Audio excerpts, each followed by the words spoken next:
2025-এ আপনারা কি একটা জিরো ব্যালেন্স অ্যাকাউন্ট খুঁজছেন?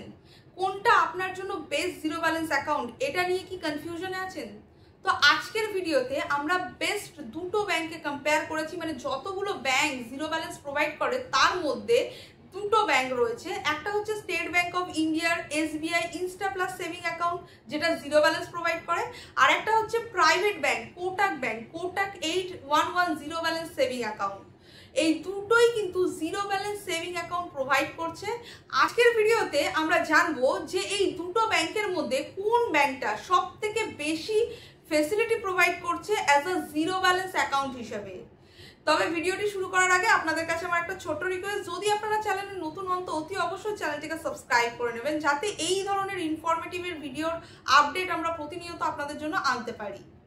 SBI এর ইনস্টা প্লাস সেভিং অ্যাকাউন্ট যদি আপনারা ওপেন করেন তো এটা একটা জিরো ব্যালেন্স অ্যাকাউন্ট। এখানে আপনার মান্থলি অ্যাভারেজ ব্যালেন্স জিরোই থাকবে, মানে কোনো রকম টাকা না থাকলেও কোনো রকম চার্জ আপনাকে ডিডাক্ট করা হবে না, এবং ইনিশিয়াল ফান্ডিংও জিরো। অর্থাৎ যদি আপনারা এই অ্যাকাউন্টটা ওপেন করেন তাহলে আপনাদেরকে কোনো রকম ফিস দিতে হবে না অ্যাকাউন্ট ওপেন করার জন্য। এবং এই SBI এর ইনিশিয়াল ফান্ডিং যেহেতু জিরো, এর সাথে কিন্তু আপনাকে ওয়েলকাম কিট হিসেবে আপনাকে পাসবুক, চেকবুক, ডেবিট কার্ড, এবং যে ডেবিট কার্ডটা আপনাকে দেওয়া হয় সেটা হচ্ছে রুপে ডেবিট কার্ড দেওয়া হয়। আর এই ডেবিট কার্ডের জন্য আপনার কাছ থেকে প্রথম বছর কোনো রকম চার্জ নেওয়া হয় না, কিন্তু সেকেন্ড বছর থেকে এর চার্জ 200 টাকা প্লাস 18% GST, অর্থাৎ 236 টাকা আপনাকে কিন্তু এই ডেবিট কার্ডের চার্জ হিসাবে প্রতি বছর পে করতে হবে। এবার মেন যে ইম্পর্টেন্ট পয়েন্টটা আমরা এখানে আলোচনা করব সেটা হচ্ছে, যদি আপনারা বারবার ব্রাঞ্চে গিয়ে ক্যাশ ডিপোজিট বা উইথড্রল করে থাকেন তাহলে আমি বলবো SBI হচ্ছে one of the best option.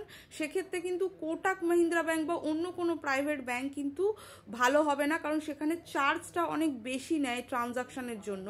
কিন্তু SBI এর ক্ষেত্রে এই চার্জেসটা নেই বললেই চলে। মানে যদি আপনারা ব্রাঞ্চে গিয়ে ক্রমাগত টাকা ডিপোজিট এবং উইথড্র করেন, এখানে আপনাকে প্রথম 3টে ট্রানজাকশান, সেটা টাকা ডিপোজিটই হোক বা উইথড্রই হোক না কেন, সেটা ফ্রি থাকে, এবং ফোর্থ যে ট্রানজাকশানটা করছেন তার জন্য 50 টাকা প্লাস 18% GST, মানে 59 রুপিস চার্জ করা হয়। আর এই ফোর্থ ট্রানজাকশানটা 100 টাকারই হোক বা 10 লাখ টাকারই হোক, যে কোনো অ্যামাউন্টের ট্রানজাকশান হোক না কেন, তার জন্য আপনাকে কিন্তু 59 রুপিস চার্জ করা হয়, যেটা খুবই সামান্য। তো এইটার দিক থেকে যদি অন্য কোনো ব্যাংকের সাথে কম্পেয়ার করে সে ক্ষেত্রে কিন্তু SBI হচ্ছে বেস্ট অপশন, এখানে চার্জ নেই বললেই চলে। এবার যদি ATM ট্রানজাকশনের কথা বলি, তাহলে SBI নিজস্ব ATM থেকে যদি আপনারা ট্রানজাকশন করেন তাহলে 5টা ট্রানজাকশন ফ্রি, এবং তারপরে যতগুলো ট্রানজাকশন করবেন পার ট্রানজাকশনের জন্য 21 টাকা করে চার্জ দিতে হবে। আর যদি আপনারা SBI ATM ইউজ না করে অন্য কোনো ATM ইউজ করে থাকেন, তাহলে মেট্রো সিটিতে সেটা যদি থেকে থাকে তাহলে তার জন্য 3টে ট্রানজাকশন ফ্রি, আর নন মেট্রো হলে 5টা ট্রানজাকশন ফ্রি, এবং তারপর থেকেই কিন্তু প্রতিটা ট্রানজাকশনের জন্য 21 টাকা করে চার্জ করা হবে। SBI সেভিং অ্যাকাউন্টে যে ব্যালেন্স থাকে তার জন্য আপনাকে ইন্টারেস্ট প্রোভাইড করা হয় 2.5%, আর এখানে যদি আপনারা ফিক্সড ডিপোজিট করেন 1 বছরের জন্য তাহলে 6.5% ইন্টারেস্ট রেট পাবেন। আর যদি বেস্ট এফডির কথাটা বলি, এখানে 2 বছরের যে বেস্ট এফডিটা রয়েছে তার জন্য ইন্টারেস্ট রেট পাবেন 6.7%। এবার চলে আসি কোটাক মাহিন্দ্রা ব্যাংকের কাছে। কোটাক ব্যাংক কিন্তু 2 টাইপসের জিরো ব্যালেন্স অ্যাকাউন্ট অফার করে। একটা হচ্ছে নর্মাল, যেটা হচ্ছে কোটাক 811 জিরো ব্যালেন্স অ্যাকাউন্ট, মানে জিরো সেভিং অ্যাকাউন্ট, আর একটা হচ্ছে কোটাক 811 সুপার সেভিং অ্যাকাউন্ট। এই দুটোরই মান্থলি অ্যাভারেজ ব্যালেন্স কিন্তু জিরো। কিন্তু যদি আপনারা নর্মাল অ্যাকাউন্টটা ওপেন করেন, মানে যেটা কোটাক 811 জিরো ব্যালেন্সটা, সেখানে আপনাদের ইনিশিয়াল ফান্ডিং মানে অ্যাকাউন্টটা ওপেন করার জন্য 1000 টাকা দিয়ে ওপেন করতে হবে।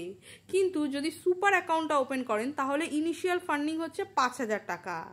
এবার এই যে কোটাক নর্মাল অ্যাকাউন্টটা রয়েছে, এখানে কিন্তু যে ডেবিট কার্ডটা আপনাকে প্রোভাইড করা হয় সেখানে 399 টাকা চার্জ কাটা হয় ইয়ারলি।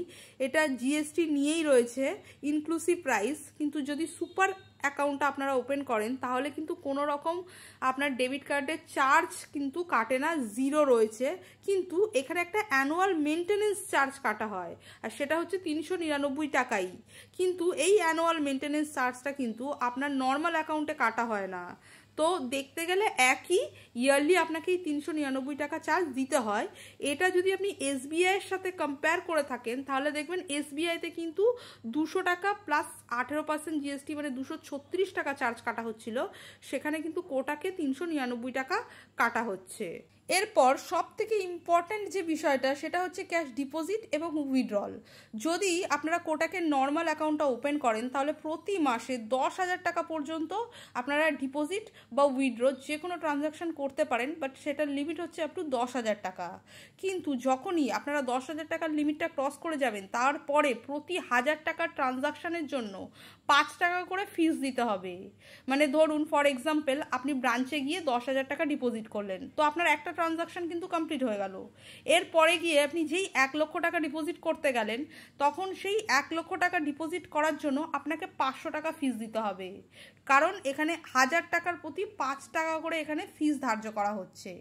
ঠিক একইভাবে যদি আপনারা সুপার অ্যাকাউন্ট মানে কোটাকে সুপার অ্যাকাউন্ট ওপেন করেন তাহলে সেক্ষেত্রে এখানে বলছে যে আপ টু 2 লক্ষ টাকা পর্যন্ত আপনারা এখানে ডিপোজিট বা উইথড্র করতে পারেন প্রতি মাসে, কিংবা ম্যাক্সিমাম 4টে ট্রানজাকশন ফ্রি করতে পারবেন।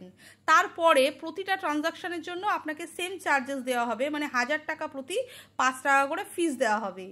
তো এখানে একটা কথা বলে রাখি, যদি এখানে আপনারা এসবিআইয়ের জিরো ব্যালেন্স অ্যাকাউন্টটা ওপেন করতেন তাহলে কিন্তু 3টে ট্রানজাকশন আপনারা পুরোপুরি ফ্রি পেতেন এবং পরের যে কোনো ট্রানজাকশনের জন্য আপনারা কি না 59 রুপিস চার্জ দিতে হতো, মানে 50 টাকা প্লাস 18%। সেখানে যদি কোটাকের এই সুপার অ্যাকাউন্টটা ওপেন করেন বা এই নর্মাল অ্যাকাউন্টটা ওপেন করেন সেখানে কিন্তু 1000 টাকার প্রতি 5 টাকা করে ফিস দিতে হচ্ছে। সেটা আগে গিয়ে মানে ধরুন আপনারা এসবিআইতে একটা 3টে ট্রানজাকশন ফ্রি হয়ে গেছে, তারপরে গিয়ে 1 লাখ টাকা ডিপোজিট করলেন, তো সেখানে আপনাকে 59 রুপিস চার্জ দিতে হচ্ছে। কিন্তু সেখানেই যদি আপনারা এই 1 লাখ টাকাই ক্যাশ ডিপোজিট করতে যান কোটাকে গিয়ে, যদি নর্মালটা করেন 500 টাকা ফিস দিতে হচ্ছে, আর যদি কোটাকে সুপারও করে সেই 500 টাকা ফিস দিতে হচ্ছে। তো চার্জেসটা এখানে একটু বেশি লাগছে, তো এক্ষেত্রে বলবো এসবিআইটা বেটার আছে। এবার অনেকেই ভাবতে পারেন যে কোটাকে নর্মাল অ্যাকাউন্ট খোলাটাই তো ভালো, কারণ এখানে আপনাকে অ্যাকাউন্ট ওপেন করতে হবে 1000 টাকা দিয়ে, কিন্তু সুপার অ্যাকাউন্ট ওপেন করতে হবে 5000 টাকা দিয়ে। তা কিন্তু নয়, সুপার অ্যাকাউন্টে কিন্তু একটা স্পেশাল বেনিফিট দেওয়া হয়, সেটা হচ্ছে আপনাকে যে ডেবিট কার্ডটা এখানে দেওয়া হয় সেখান থেকে আপনি যাই শপিং করুন না কেন সেখানে 5% ক্যাশব্যাক পাবেন। তবে প্রতি মাসে আপনার একটা 5000-এর ট্রানজাকশন কিন্তু এই সুপার অ্যাকাউন্টে থাকা চায়। যদি এই ট্রানজাকশনটা না থাকে তাহলে এটাকে নর্মাল অ্যাকাউন্টে কনভার্ট করে দেওয়া হবে। আর এখানে যে ক্যাশব্যাকটা দেওয়া হয় সেটা কিন্তু ক্রেডিট কার্ডের ফেসিলিটি অ্যাকচুয়ালি, কিন্তু এটা ডেবিট কার্ডে দেওয়া হয়। টার্মস অ্যান্ড কন্ডিশন হিসাবে আপনাকে এখানে কি বলছে যে প্রতি মাসে ম্যাক্সিমাম আপনাকে 500 টাকা পর্যন্ত ক্যাশব্যাক দেওয়া হবে। এবার এখানে যদি এটিএম ট্রানজাকশনের কথা বলি তাহলে নিজস্ব এটিএম হলে কোটাকের 5টা ফ্রি, আর যদি মেট্রো সিটি হয় তাহলে 3টে ফ্রি, আর যদি নন মেট্রো হয় 5টা ফ্রি। সেভিং অ্যাকাউন্টের ইন্টারেস্ট রেট 2.75% বোথেই রয়েছে, আর যদি ফিক্সড ডিপোজিট করা হয় 1 ইয়ারের জন্য 6.25% ইন্টারেস্ট রেট পাবেন, আর যদি বেস্ট এফডি যেটা 391 দিনের জন্য রয়েছে সেখানে 6.6% ইন্টারেস্ট রেট পাবেন। তো এখানে এসবিআইয়ের জিরো ব্যালেন্স অ্যাকাউন্ট আর কোটাকের জিরো ব্যালেন্স অ্যাকাউন্ট এই দুটোর মধ্যে আপনাদেরকে বলা হলো দুটো অ্যাকাউন্ট কি কি প্রোভাইড করছে।